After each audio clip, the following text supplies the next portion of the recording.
నీ రెజ్యూమ్లో 2 years gap ఎందుకు వచ్చింది? జైల్లో ఉన్నా. ఎందుకు? లాస్ట్ టైం ఇంటర్వ్యూకి వెళ్ళా, నీ క్వాలిఫికేషన్ జాబ్ రాదు అన్నాడు, మటర్ చేసేసా. రేపే వచ్చి జాయిన్ అయిపోండి. అందరూ వచ్చినట్టే కదా. రాత్రి 10 గంటలకు మనకు ట్రైన్, మధ్యాహ్నం 2 లోపల చేరుకోకపోతే ట్రైన్ పట్టుకోవచ్చు. 20 సార్లు పోయిన తిరుమల నేను, అందరూ నా వెనక రావాలా?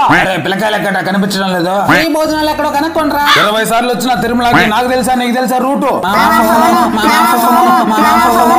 ఉండే బ్యాగులని నా నెత్తిరే దాస్తున్నారు కదరా. అరే పిల్లకాయలు ఎక్కడ కనిపించడం లేదు, ఫ్రీగా బస్సు ఎక్కడ వస్తుందా కనుక్కోండిరా. ఇప్పుడు 20 సార్లు వచ్చినాను రా, నాకు చెప్పారా రూట్ గురించి? పోయిందా నామం పెట్టేదా? పోయా ఇక్కడే ఉండాలిరా. బిల్డింగ్ ఈ బిల్డింగ్ ఏమన్నా మార్చేశారు ఎవరైనా? ముందు నుంచే చెప్తున్నాగా ఆయనకు రూట్ తెలియదని. అరే పిల్లకాయలు ఎక్కడ కనిపించడం లేదు, గోవిందా నామం పెట్టేదా? పెట్టు. ఎంత 100? ఒక్క నామానికి 100? నేను ముందే చెప్పాగా నామం పెట్టేస్తా అని. ఫ్రీగా లడ్డూలు ఆడిస్తారు, నేను ఫ్రీగా వస్తే పినాలు కూడా తాగేసేటట్టున్నాడే. నీ అమ్మ అందుకే నేను రానన్నది. కన్నా నెత్తిన వేస్తారు, వచ్చినప్పటి నుంచి ఎగలేకపోతున్నా వీడితో. ఈ హౌస్ లోన్లు ఎన్ని పెట్టి బ్యాంకు 30 ఏళ్ళు ఈఎంఐ కట్టే బదులు అదే బ్యాంకులో మనం దొంగతనం చేసాం అనుకో, మహా అయితే 10 ఏళ్ళు జైలు శిక్ష పడుతుంది. ఏమంటావు? అమ్మో జైలు అంటే కష్టం, ఫ్రీడమ్ గా ఉంటుంది, పైగా వాళ్ళు చెప్పిన పనులా చేయాలి. ఇప్పుడు మాత్రం ఏం ఫ్రీడమ్ గా ఉన్నారా? మీ బాస్ చెప్పాలి కానీ ఎవరికి వద్దని అడిగివు. అందరు పెళ్లిళ్ళు చూసినా ఇదిగో నా మనవడకు పుట్టే కొడుకు పెళ్లి కూడా చూసేస్తే ఆడగాడికి పోయినా గానీ పర్లే.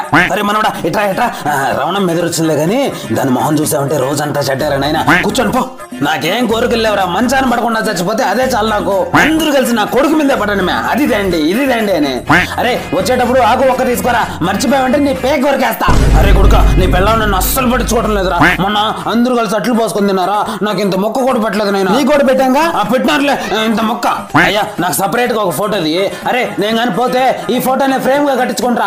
అరే ఏం తిన్నావు అంతలా వేస్తున్నావు? నీ వయసులో 4 ముద్దలు తినేవాడు మీ తాత, ఇంత ముద్దలు. అరే టీవీలో దేవుడి సినిమా వస్తుంటది, అది పెట్టా. అరే నాయనా ఇట్రా ఇట్రా ఇట్రా ఇట్రా ఇట్రా, ఇదో ఈ 5 రూపాయలు తీసుకుని కాలేజీకి వస్తారనా. అమ్మా నేను కానీ పోయినానంటే కమ్మలు మాత్రం నువ్వు తీసుకో, చైన్ మాత్రం అడగబా కదా నా మనవడు కదా. పండగకి మీరేమో మంచి మంచి కొత్త కొత్త బట్టలు తెచ్చుకోండి, నాకేమో ముసలి ముతక చీర తీసుకొచ్చినారంట్రా. నేనేమన్నా ముసలి దాన్నే? నీ కొడుకే తెచ్చింది అది.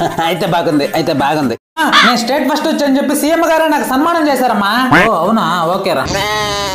అమ్మా నేను కంపెనీ ఫైర్ వాళ్ళని క్రాక్ చేసి హ్యాక్ చేశానమ్మా, అందుకే నాకు నెలకు 10 లక్షలు జీతం ఇస్తానన్నారమ్మా వాళ్ళు. అవునా, ఓకేరా. ఇదమ్మా కూరగాయలు తీసుకుంటే కరివేపాకు ఫ్రీగా ఇచ్చారు కానీ జాగ్రత్తగా పెట్టుకో. ఏమన్నావు? కరివేపాకు ఫ్రీగా ఇచ్చారు అన్నాను. ఇప్పుడు నా కొడుకు అనిపించావు నువ్వు. ఏమండి వీడు నా కొడుకండి. అలా వదినా మా కొడుకు దేనికి పనికిరాని మొద్దు అన్నావు కదా, ఈ రోజు మా కొడుకు కరివేపాకు ఫ్రీగా తీసుకొచ్చాడు. ఇప్పుడైనా ఇస్తారా మీ కూతుర్ని మాకు? భగవంతుడా ఎన్నాళ్ళు దేనికి పనికిరాని మొద్దు పుట్టాడని బాధపడ్డాను దేవుడా. నువ్వు ఉన్నావు దేవుడా. మీ అమ్మ ఎన్ని సాధించానా? ఏ రోజైనా పొగడేవా నన్ను? ఒకలో కరివేపాకు ఫ్రీగా వస్తే పొగడుతుంది.